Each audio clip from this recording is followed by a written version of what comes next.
Hola, bienvenidos al podcast de Raíz. Aquí encontrarás un mensaje que te animará y te llenará de fe. ¿Estás listo?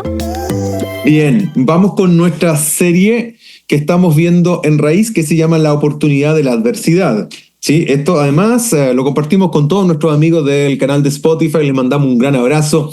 Qué bueno que nos estás escuchando, estés donde estés. ¿Sí? Un gran abrazo para ti. Vamos con el episodio número 5. Y el episodio número 5 de este podcast es el agotamiento emocional.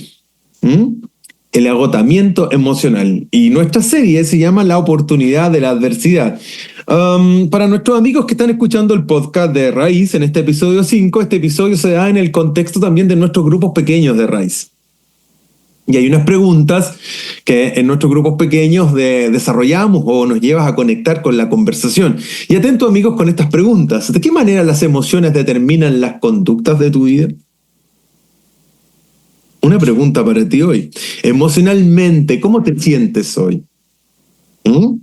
Emocionalmente, ¿cómo te sientes hoy? A nuestros amigos que están acá en el en vivo del Conversemos de Raíz y también a ti que nos estás escuchando en algún momento y estás escuchando este podcast. Emocionalmente, ¿cómo te sientes hoy? Y la tercera pregunta es muy relevante porque da con nuestro grupo pequeño. Como grupo pequeño, ¿de qué manera pueden estar más atentos a las emociones del grupo? Eso que habla de cuidado, estar atentos. Bien, luego al cierre volvemos a revisar estas preguntas, pero con el tema ya visto. ¿Qué es el episodio de hoy? El agotamiento emocional. ¿Qué haces tú cuando la adversidad te deja emocionalmente vacío? ¿Qué haces tú cuando la adversidad, una separación, una pérdida, un daño, un quiebre en lo financiero, en la salud, en un quiebre relacional, te deja emocionalmente vacío, desgastado? La adversidad te deja sin combustible. La oportunidad de la adversidad, esa es nuestra serie. Y la vida de Elías, que hoy día vamos a ver un hombre de la fe, un héroe de la fe que está escrito ahí en la Biblia, un personaje, pero un personaje muy cercano a ti y a mí. Si hay una virtud en la Biblia, es que no nos presenta superhéroes. Nos presenta hombres y mujeres, tal como tú y como yo. Y luego veremos cómo Elías es uno de ellos. Y la vida de Elías nos ilustra cómo Dios nos ayuda cuando nos sentimos tremendamente agotados. Conociendo a Elías, nos esperaríamos que pasara que, como Elías, nunca esperaríamos de que Elías pasara por un agotamiento emocional. Y vamos entrando en materia y vamos identificándonos con esto, ¿no? Elías en su vida tiene milagros que son impresionantes. Él detiene la lluvia, multiplica el aceite de la viuda, resucita a un niño, hace llover, hace descender fuego, divide el Jordán. ¿No esperarías tú que una persona así tenga un problema con sus emociones y se sienta agotado emocionalmente, ¿no? Debería ser como un súper crack, pero no es así. No es así. Y un efecto negativo y común de las dificultades que tú y yo enfrentamos es que nos agotan emocionalmente. Nos cansan, nos drenan. Tú y yo tenemos emociones y tenemos que aprender a reconocerlas, ¿no? Cuando nos quedamos sin reservas para lidiar con el día a día, ¿acaso no te ha pasado que no has querido despertar? ¿No te ha pasado en ocasiones que dices otra vez es lo mismo, ya no tengo fuerzas? O empiezas con alguna sintomatología en tu cuerpo y vas al médico, te hacen todos los exámenes y no tienes nada. Es que el tema no tiene que ver con lo fisiológico, sino que tiene que ver con tus emociones y lo que está pasando en medio de tu mente. Elías, este hombre de la Biblia, evidentemente podríamos esperar que pasara por un agotamiento emocional, pero sí pasó por uno, y uno potente. Dios hizo cosas increíbles con él. Pero Santiago 5:17 dice, hablando de Elías, el Nuevo Testamento, dice, Elías fue un hombre como nosotros. Elías fue un hombre como nosotros. ¿Y qué significa esto? Que él fue susceptible a los mismos problemas, a las mismas tentaciones, a los mismos estados de ánimo que enfrentamos cada uno de nosotros. Una adversidad en particular de la vida de Elías es la que vamos a analizar a continuación. Y en esta adversidad en particular nos vamos a dar cuenta de que hay señales. que tú y yo vamos viviendo y que tenemos que estar atentos, porque cuando se empiezan a dar esas señales, eso quiere decir que nos estamos agotando emocionalmente. Quizás estás en la conexión correcta, quizás estás cursando por un agotamiento emocional soberbio. Escogiste un muy buen día para conectar al Conversemos de Raíz, y escogiste un muy buen día para llegar y escuchar este podcast de Raíz. Hay una fascinante historia en Primera de Reyes, y todo esto está en el libro de Primera de Reyes. Decimos Primera de Reyes porque hay un segundo libro también. En el primer libro de Reyes, en el capítulo 19, en el fondo en el capítulo 18 y 19. Esta es la gran historia y este es el episodio que ocurre con la vida de Elías. De hecho, como te señalo, comienza en el capítulo 18. Israel era dirigido por, y lo puedes ver ahí, ver extractos en tus notas. Por eso te señalo los textos, porque luego los puedes revisar con mayor detención.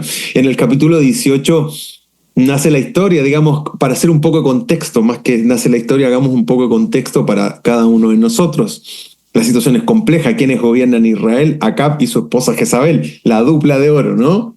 Ella gobierna, ella es la mano de hierro ahí en Israel. La situación es complicada, un reino y una sociedad muy, muy alejada de Dios.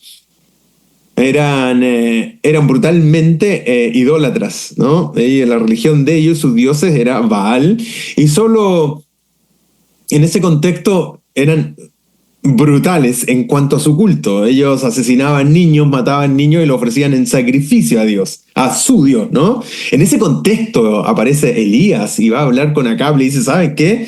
Bueno, hagamos un desafío, mostremos quién es quién en el fondo. Elías estaba como aburrido ya de Israel y de toda esa manga de gente. Perdón por el término manga de gente, pero era así, estaba aburrido. Entonces les dice, ¿saben qué? Le dice Acab, amigos, vamos a hacer un desafío, ¿no?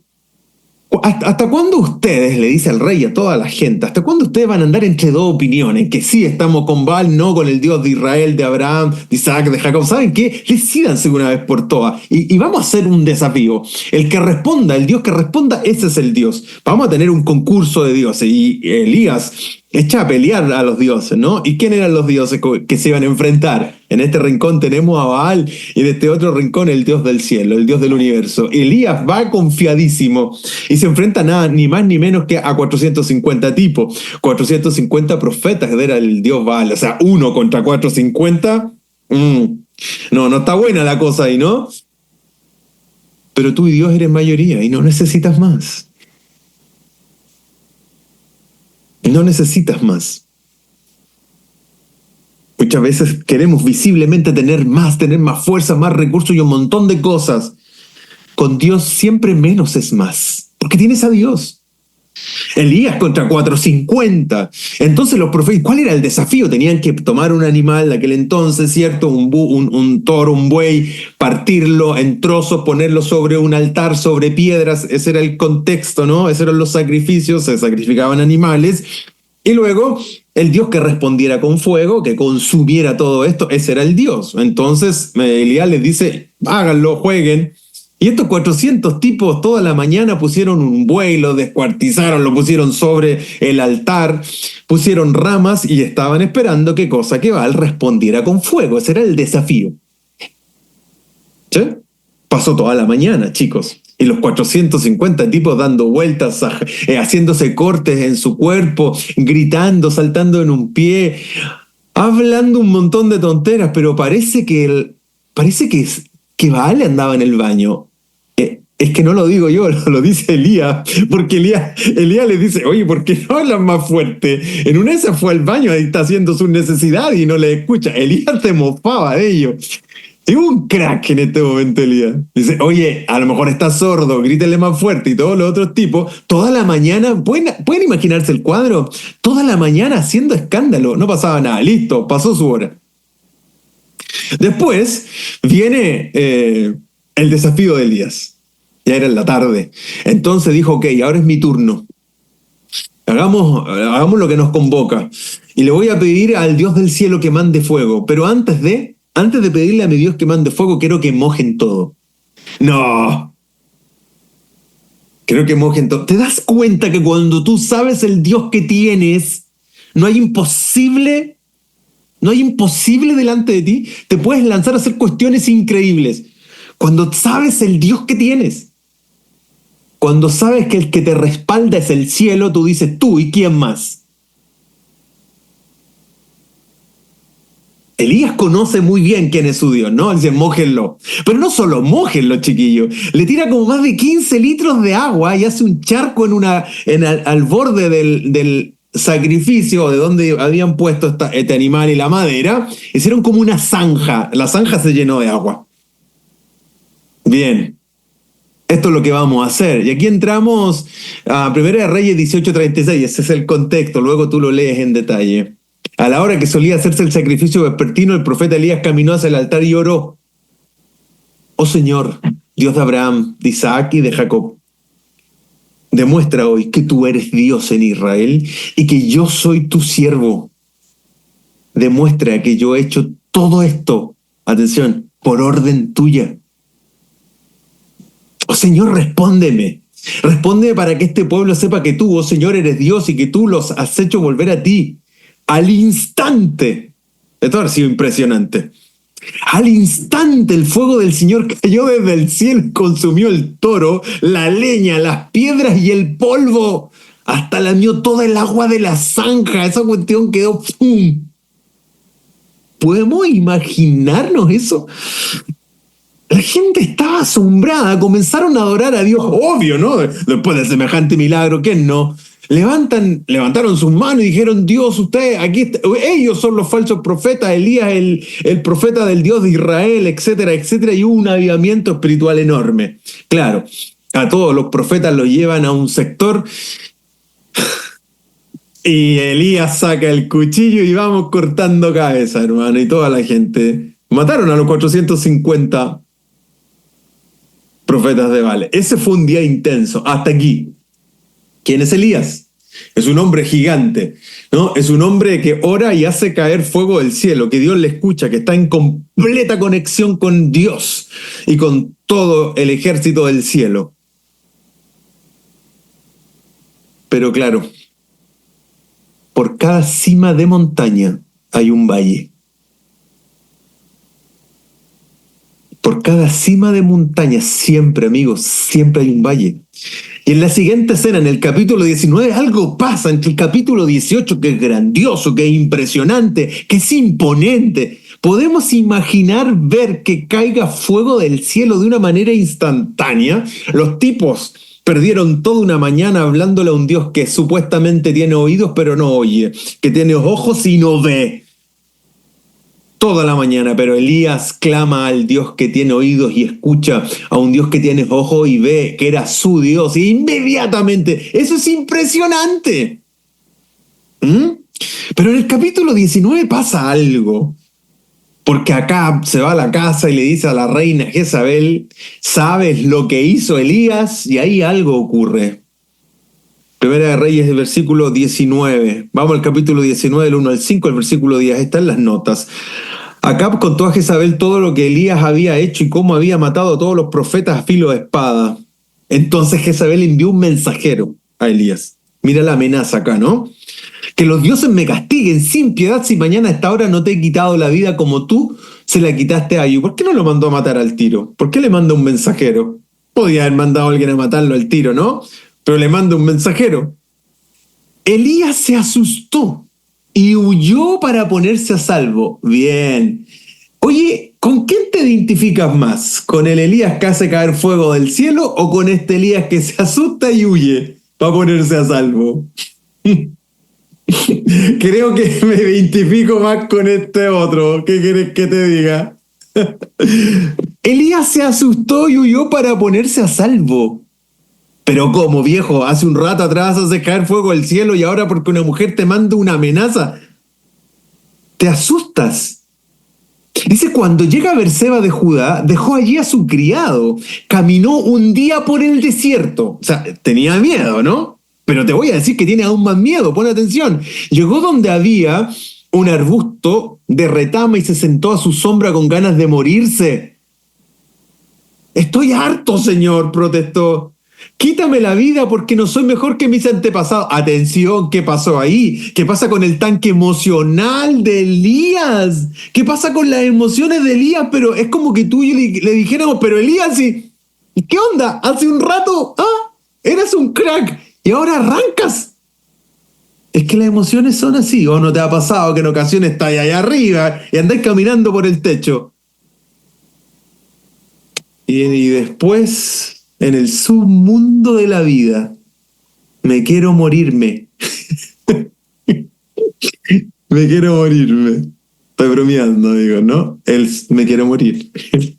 Atención con esto, luego se acostó debajo del arbusto y se quedó dormido. Los israelitas han rechazado tu pacto, han derribado tus altares y a tus profetas los han matado a filo de espada. Yo soy el único. ¿En serio, Elías? Soy el único que ha quedado con vida y ahora me quieren matar a mí también. Esta historia, rápidamente, en primera instancia nos muestra 10 señales del agotamiento emocional. Las tienes ahí.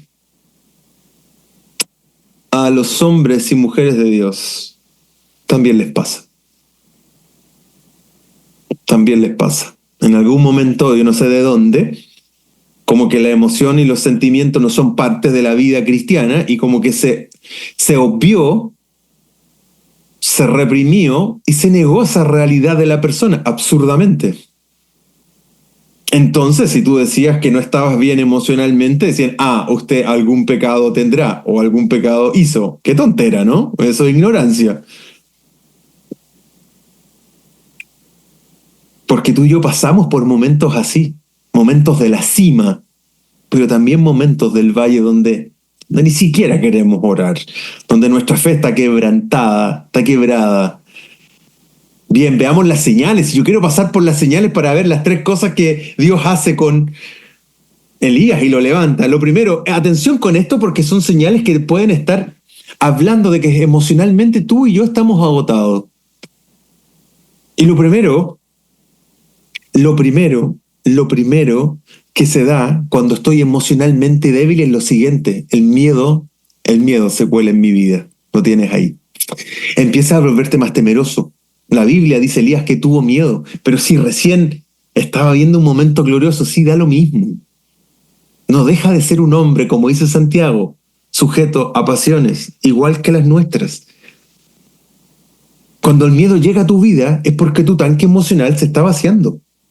Es porque tu tanque emocional, porque tu vida emocional está siendo débil. ¿Cuál es la segunda señal? Me doy cuenta de que huyo de las cosas. Me arranco. ¿Te está pasando eso? No quieres relacionarte con nadie, te quieres arrancar de todo, cuidado, puede ser una señal de que tu vida emocional se está debilitando. Cuando me siento sin energía emocional, la Biblia dice que Elías corrió por su vida. Es más, ¿de qué estás huyendo tú en este minuto? ¿De qué huyes en este momento? Es una señal que quizás emocionalmente estás bajo, estás débil, estás vulnerable. ¿Cuál es la tercera señal? Empiezo a descuidar mis relaciones. Te empiezas a aislar. Nota que lo otro que hace Elías es que deja a su criado, a su amigo, a su partner, el que lo acompaña en todo lado, lo deja. Y dices, ay, ¿qué? Me voy, quédate, yo me tengo que ir, y me arranco y nunca más. Y ese vínculo queda ahí.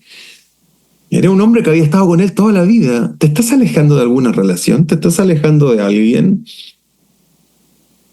Eso puede estar mostrando que estás emocionalmente agotado por las cosas que estás pasando. ¿Cuál es la cuarta señal? Tomo malas decisiones impulsivamente. Estas son señales que te van a ir hablando, porque puede ser que esto dé cuenta que emocionalmente tú y yo estamos débiles. No puede pasar todo el rato. Todo el rato. Tomo malas decisiones impulsivamente. Cuando estoy emocionalmente agotada, tomo malas decisiones impulsivamente. Voy y lo hago nomás. Él camina un día por el desierto. ¿Es inteligente lo que hizo de arrancarse un día por el desierto? No. Primero iba en la dirección equivocada. Segundo, no tenía un plan, no llevaba agua, no la pensó. Él llegó y salió nomás, me arranco. Un día por el desierto, ¿te hace sentido? Y no solo uno, pues son 40 ya, pero esos 40 después va con alimento que Dios le da. Pero mira la decisión loca, me voy por el desierto y me arranco. Una decisión impulsiva. ¿Cuál es la quinta señal? Me esfuerzo más allá de los límites físicos. Eso va a agotarte si te esfuerzas más allá de tus límites físicos, si piensas, ¿puedo hacer más? Él se sienta después de un día en el desierto, obvio, porque la quinta señal es que me esfuerzo más allá de mis límites físicos. ¿Te ha pasado que te dicen, oye, ten cuidado, te va a pasar la cuenta? ¿Te han dicho eso? Te va a pasar la cuenta. Y tú dices, no, si no pasa nada. Y después te pasa la cuenta. Se quedó dormido abajo de un arbusto con ganas de morirse. Caminó por el desierto hasta finalmente, y eso solamente lo llevó a un colapso a Elías. De verdad, ¿con qué Elías te identificas? De verdad que me hace mucho más sentido este Elías que el otro, y me encantaría ser el otro que alguna vez haga descender fuego del cielo. Pero creo que me veo reflejado en este Elías. Y qué bueno, porque en nuestra debilidad Dios se hace fuerte. ¿Cuál es la tercera señal de esto, queridos amigos? Es que mi trabajo parece inútil. ¿Te pasa? Ojo con eso. Mi trabajo parece inútil. Nota esa frase, él dice, he servido con gran celo al Señor, pero no he visto resultados, nada ha cambiado. Él dice, nada ha cambiado, la nación es un desastre, todo sigue tal cual, se culpa a sí mismo. Pero no era su culpa, es que emocionalmente estaba desgastado. Y cuando tú estás desgastado, dices, sabes que esto no vale la pena. No vale la pena esforzarme por esto. No vale la pena seguir intentándolo. Una de las grandes causas del agotamiento es querer tratar de controlarlo todo. Es el síndrome del Atlas. Querer controlar todo. Una pregunta para ti y para mí también todo el rato. ¿Podemos renunciar por un momento a ser el gerente del universo? No se va a derrumbar el mundo si tú y yo no estamos presentes. Y hay ocasiones que sí, que creemos que si no estamos nosotros esto no va a funcionar. Nos engañamos a nosotros mismos. Hay muchas cosas que están fuera de tu control y de mi control, y por eso no somos responsables. No somos responsables de cómo los demás respondan por su vida. Y de repente tú y yo queremos ser el salvador del mundo, ¿no?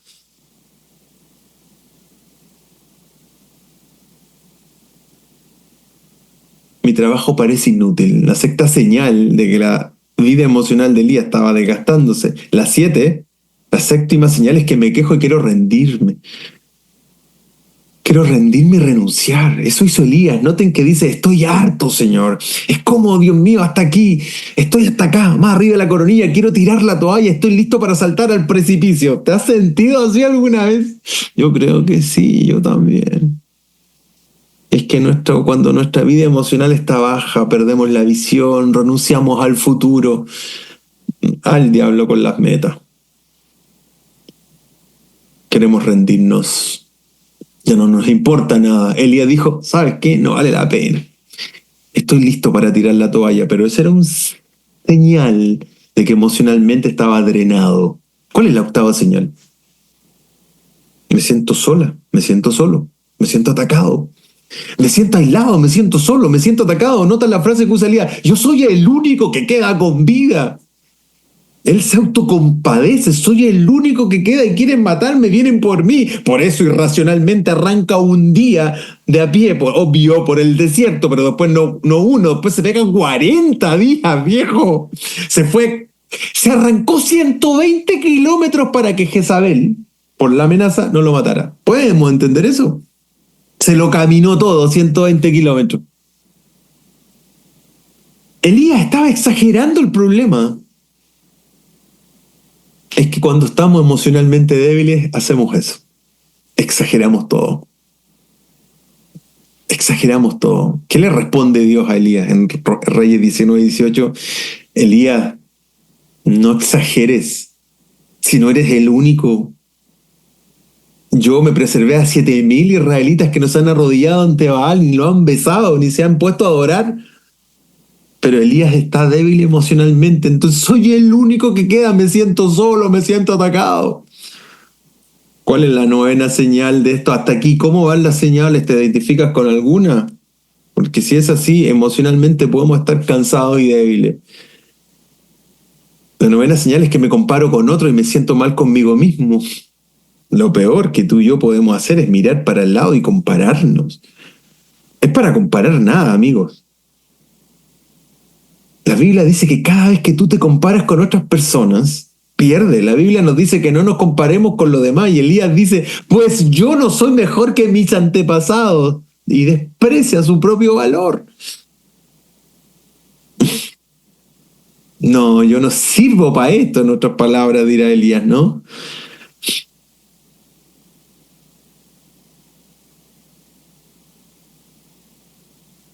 ¿Cómo vamos? La 10ª señal de que tu vida emocional está hacia abajo, el tanque se está quedando vacío, es que pienso que la muerte me puede dar alivio. Y atención con eso, porque eso en otras palabras se llama ideación suicida. Pienso, y ya es una opción. Elías protesta y dice, quítame la vida. Y le dijo, Señor, quítame la vida, solo déjame morir. Quitarte la vida es una solución permanente a un estado temporal. Quitarte la vida es una solución permanente a un estado temporal. Por eso es que tú no eres depresiva ni eres depresivo. No eres ansiosa ni eres ansioso, sino que transitas por estados ansiosos, transitas por cuadros que son depresivos, y a todos nos toca. Pero no es que seamos una persona así. Quitarte la vida es una solución permanente a un estado temporal. Y Elías dice, quítame la vida. Volvamos a Santiago 5:17, mira cómo nos va a hacer clic ahora. Porque Santiago 5:17 dice, Elías era tan humano como cualquiera de nosotros. ¡Wow! ¡Qué increíble! Y Dios escucha su clamor y hace tremendo milagro. Pero era tan humano como tú y como yo. Rápidamente veamos las 3 maneras entonces las que Dios fortalece la vida emocional de Elías, que estaba vacía. ¿Y qué es lo primero que hace? Dios nos pide, ¿y cuál es la primera forma en que Dios rellena mi tanque y el tuyo? ¿Sabes qué? Dios nos pide dar descanso a nuestro cuerpo. En serio, sí. Dios hace que mi cuerpo descanse. Mira en Primera de Reyes 19:5-8. Entonces se acostó y durmió debajo del árbol. Venía un día caminando. Mientras dormía, un ángel lo tocó y le dijo, levántate y come. Qué heavy esto que nos están contando, ¿no? Comida del cielo. ¿Ah? Le mandaron comida VIP. Del cielo le mandan comida. Levántate y come. Elías miró a su alrededor y cerca de su cabeza había un poco de pan horneado sobre piedras calientes y un jarro de agua. Así que comió y bebió. ¿Y qué hizo después? Luego volvió a acostarse. Entonces el ángel del Señor regresó, lo tocó y le dijo, levántate, come un poco más. De lo contrario, el viaje que tienes por delante será demasiado para ti. Entonces se levantó, comió y bebió, y la comida le dio fuerza suficiente para viajar 40 días y 40 noches hasta llegar al monte Sinaí, la montaña de Dios. Se pegó 120 kilómetros a patita por el desierto. ¿Sabes qué es lo primero que Dios quiere hacer contigo, conmigo, en nuestra debilidad emocional? Es que descansemos. Salmo 23:2-3 dice, en lugares delicados pastos me harás descansar, junto a aguas de reposo me pastorearás, confortarás mi alma. Y en ocasiones Dios tiene que hacerte y hacerme descansar porque no somos inteligentes para hacerlo solo. Entonces dice, bueno, o descansas o te hago descansar. Y Él te va a forzar a que recargues tu cuerpo físicamente, porque tu físico no puede estar espiritualmente y emocionalmente. Si nuestro cuerpo no está fuerte, vamos a ser espiritualmente débiles y emocionalmente débiles. Y eso fue lo que le pasó a Elías. Mira lo práctico del consejo de Dios. ¿Cuál es el antídoto para el agotamiento en primera instancia para Elías? Come, duerme, come, duerme. ¿Qué les parece? Come, duerme, come, duerme. A veces lo más espiritual que tú y yo podemos hacer es ir a dormir una siesta. Descansar tu cuerpo. El Salmo 127:2, la parte 3 del versículo dice, porque Dios concede el sueño a sus amados. ¿Te sorprende? Qué diferente se ve todo después de dormir bien a dormir después que estás tan agobiada o agobiado. Cuando tienes un sueño reparador, ¿cómo despiertas? Y, por fin pude descansar. ¿Sí? ¿Qué te parece lo primero que tenemos que hacer? ¿Está a tu alcance? ¿Dormir? ¿Descansar? intencionalmente, viene el 18 de septiembre, es una semana XXL. Descansa, intencionalmente, descansa. Segundo, Dios nos impulsa a soltar nuestras frustraciones. Eso es lo que hace con Elías. ¿Cuántas veces me has oído decir esto? Que la revelación de la emoción es el principio de la sanación. ¿Para qué existe el grupo pequeño? Dios nos impulsa a soltar nuestras frustraciones. Cuando tenemos un grupo pequeño, en confianza, ¿sabes lo que hacemos? Podemos decir, esto es lo que me está pasando. Y Dios nos impulsa a soltar nuestras frustraciones. ¿Tú crees que Elías no estaba frustrado? ¿Con miedo? ¿Con temor? Es curioso esto. Mira, Reyes 19:8-9. Entonces se levantó, comió y vivió, y la comida le dio fuerza suficiente para viajar 40 días y 40 noches. Allí llegó a una cueva de donde pasó la noche. Entonces el Señor le dijo, Elías, ¿qué haces aquí? Cada vez que Dios hace una pregunta, Él ya sabe la respuesta, pero nos quiere escuchar. Les dijo, ¿qué haces acá, Elías? Y Elías le aprietan play y se pone a quejar. Se queja todo el rato. Cuando Dios le dice a Elías, ¿qué haces aquí? Dios ya sabía el por qué. Y Elías empieza a quejarse de todas las cosas.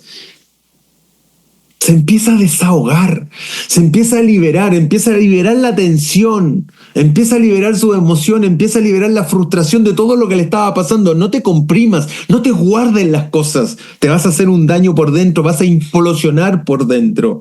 Lo que tú y yo debemos hacer es conectar, es decir las cosas. ¿Tienes alguien con quien hablar? Por eso es lo relevante del grupo pequeño. Porque en un espacio resguardado, lo que se conversa en un grupo pequeño queda en el grupo pequeño, es para decir, ayúdenme, necesito hablar, escúchenme. Y un grupo pequeño no está para dar consejos, no está para corregir, no está para apuntar ni juzgar, está para escucharte. Y si te hace sentido tú mismo o tú mismo podrías decir, ¿y ustedes qué opinan de esto? Y le das la oportunidad para que tu grupo te acompañe y te oriente. Pero lo primero que Dios nos pide que hagamos cuando estamos emocionalmente agotados es que durmamos, descansemos, porque efectivamente lo necesitamos. Muchas veces el estar irritable tiene que ver con la falta de descanso.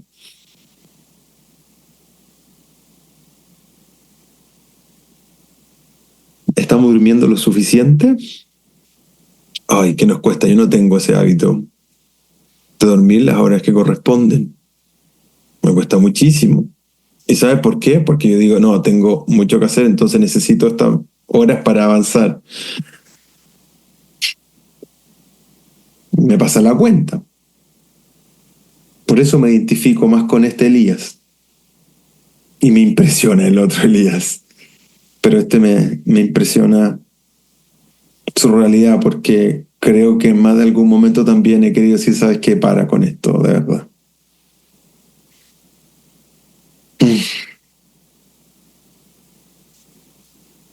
Entonces, la segunda manera que Dios tiene para nivelarnos emocionalmente es que Dios nos impulsa a soltar nuestras frustraciones. No te quedes con la carga adentro, sácala, suéltala, coméntala.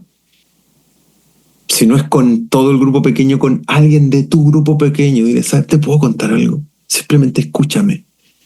Bueno, es lo que hace Elías con el Señor. Él abre su corazón. En 1 Pedro 5:7 dice, confíen a Dios todas sus preocupaciones porque Él cuida de ustedes. ¿Sí? Y finalmente, lo que Dios nos pide es que nos concentremos en Él. Poner nuestra atención en Dios. 1 Reyes 19:11-13 dice, el Señor le dijo, sal y ponte de pie delante de mí en la montaña. Mientras Elías estaba de pie allí, el Señor pasó y un viento fuerte e impetuoso azotó la montaña. La ráfaga fue tan tremenda que las rocas se aflojaron, pero el Señor no estaba en el viento. Después del viento hubo un terremoto, pero el Señor no estaba en el terremoto. Pasó el terremoto, hubo un incendio, pero Él no estaba en el incendio. Después del incendio hubo un suave susurro. Cuando Elías lo oyó, se cubrió la cara con su manto, salió y se paró a la entrada de la cueva. Entonces una voz le dijo, ¿qué haces aquí, Elías?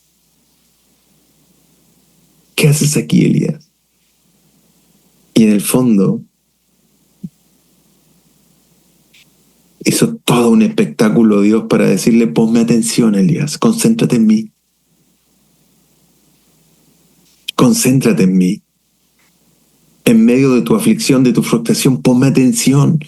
No es como tú crees que son las cosas. No es en el terremoto, no es en la fuerza, en el viento fuerte. Y Dios se manifiesta en lo más simple. ¿Pero qué le quería decir a Elías? Elías, no es a tu pinta. No es como tú crees que son las cosas, es como yo decido que son. Lamentaciones 3, 19, 24. En un momento muy complejo de la vida de Jeremías, él escribe esto: recuerdo mi sufrimiento de no tener un hogar.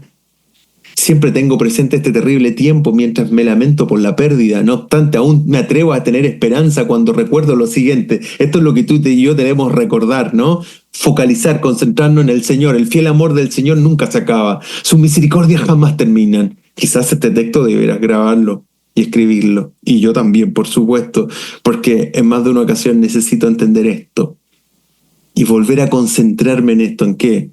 En que el fiel amor del Señor nunca se acaba. Grande es su fidelidad. Sus misericordias son nuevas cada mañana. Me digo, el Señor es mi herencia. Por lo tanto, esperaré en Él. Vuelvo a las preguntas del grupo pequeño. ¿De qué manera las emociones determinan la conducta de tu vida? Emocionalmente, ¿cómo te sientes hoy? Como grupo pequeño, ¿de qué manera pueden estar más cerca y más atentos a las emociones del grupo pequeño? ¿A las emociones de las personas del grupo pequeño? Terminamos este 5º episodio emocionalmente agotado. Gracias por escuchar el podcast de Raíz. Que Dios bendiga tu vida. Si quieres estar en contacto con nosotros o ser parte de nuestras experiencias, síguenos en nuestras redes sociales o visítanos en nuestro sitio web. Raíz, un nuevo comienzo.